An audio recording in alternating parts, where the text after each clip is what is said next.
Hello everybody. Up for auction today, we have my all original Honda SL70 Motorsport from 1971. This bike adorns all new old stock, right out of the wrapper, factory Honda painted parts. There's a laundry list of new old stock parts on this bike. The hard chrome fork tubes, the perches, the levers, the rear shocks. The rims are the original Array rims that have been re-chrome plated.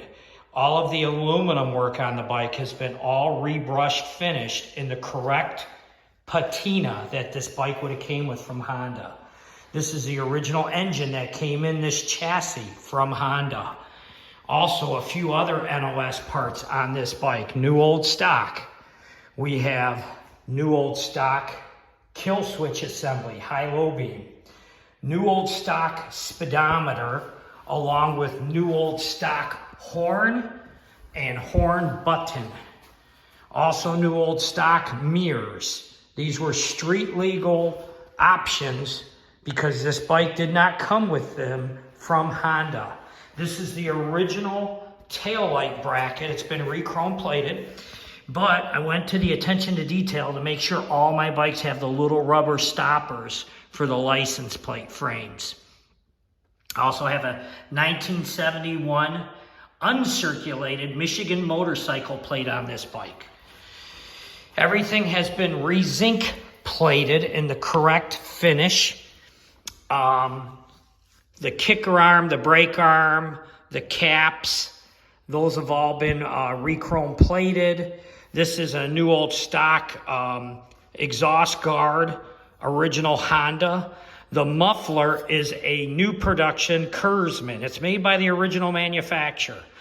Friends of mine reached out to Kurzman along with CMSNL back about 15 years ago.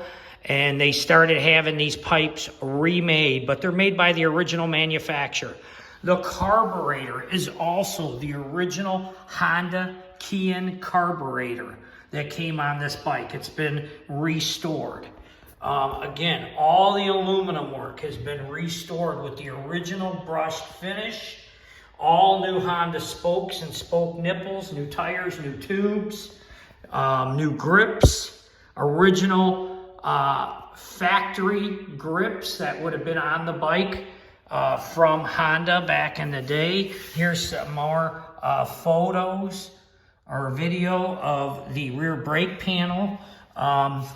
This is the original Array stamping right there. That's where they were back in 1971.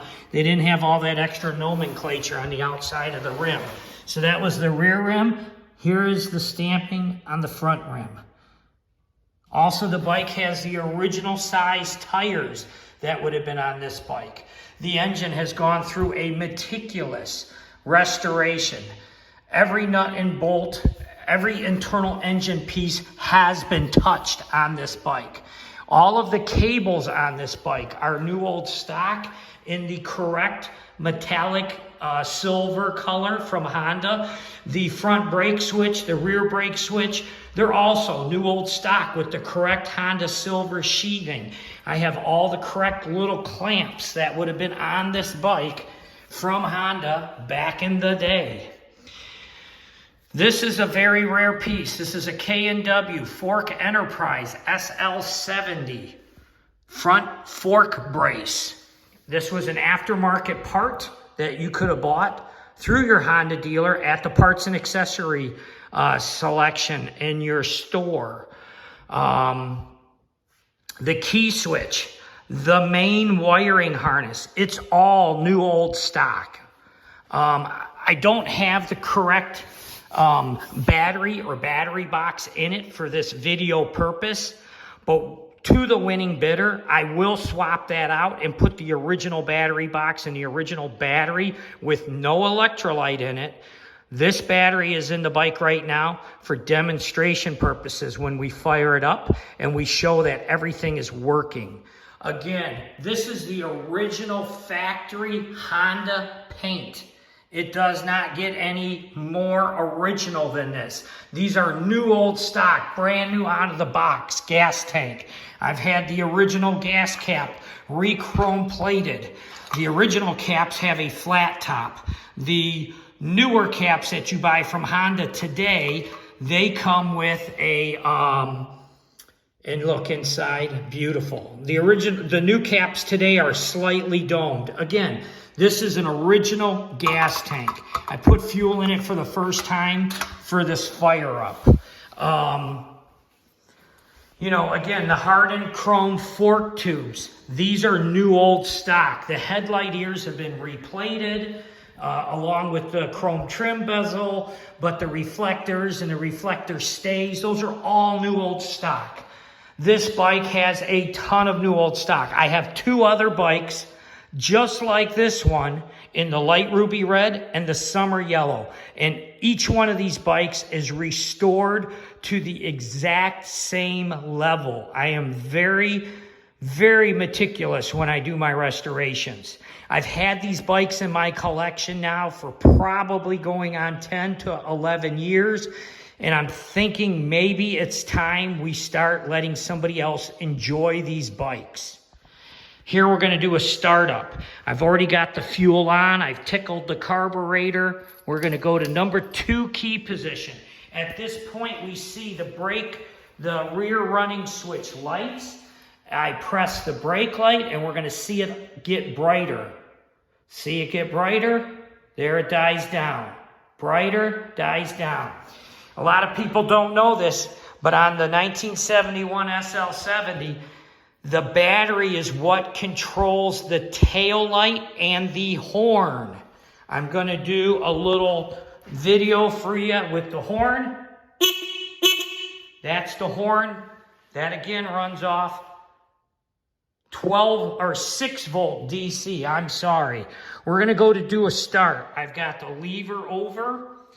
I've got the kill switch in the on position. We have the headlight key switch in number 2 on position. I'm touching the cylinder head so you guys know this is a cold engine. I just came home from work a little bit ago. I'm shooting this video. So if this engine had been running before, there's no way I could have had my hand on this head without burning my hand. I'll grab the head pipe also. Nice and cold. All room temperature right now here in Michigan. This bike normally starts on about the first kick. I've got the carburetor, full choke. Here we go.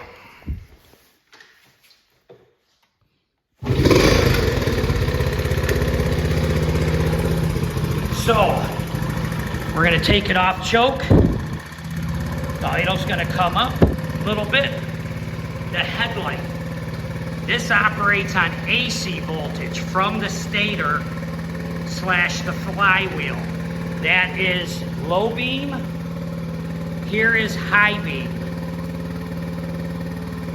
And when you go to the speedometer, the high beam indicator, that's not a neutral light on a KO.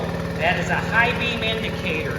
We're going to pan out, and when I turn this off, we'll see that light go out. See how it got darker?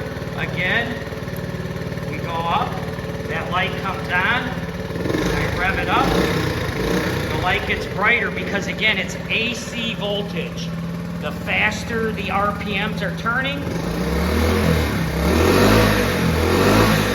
the brighter the light gets. This engine does not smoke.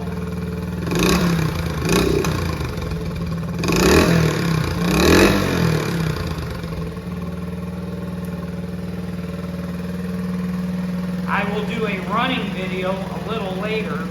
Right now, this is just for the Bring a Trailer auction house for my submission. Bid with confidence. You will not be disappointed. Also included with the bike, we're going to go up here to the kill switch. Bike turns off, just like it's supposed to. Also included with the purchase of this bike, I have the original. So you see the taillight still on. We're going to turn the key off. One thing that's very important to you SL70 people, never ever run the key switch in the number 2 position to illuminate the headlight if you do not have a battery. Because as soon as you put a good battery in the bike and you put it to number 2 key switch, you're gonna blow the seal beamed headlight assembly. That is in the owner's manual. And this bike comes with the original 1971 Honda owner's manual, along with the original PB52 Aquarius Blue touch-up paint and the undercoat white R23 or R32, I don't recall. Also comes with this bike the sales hanging dip dot, along with the sales brochure from 1971. These are not recreations. These are the authentic, original factory Honda parts and accessories that came on this bike. The sales brochure that you would have lusted after when you went into the dealer as a child. You would have brought home that sales brochure and just stared at that thing, hoping one day your parents would bring you home a 1971 SL70. Thanks for watching this. Stay tuned for more. Good day.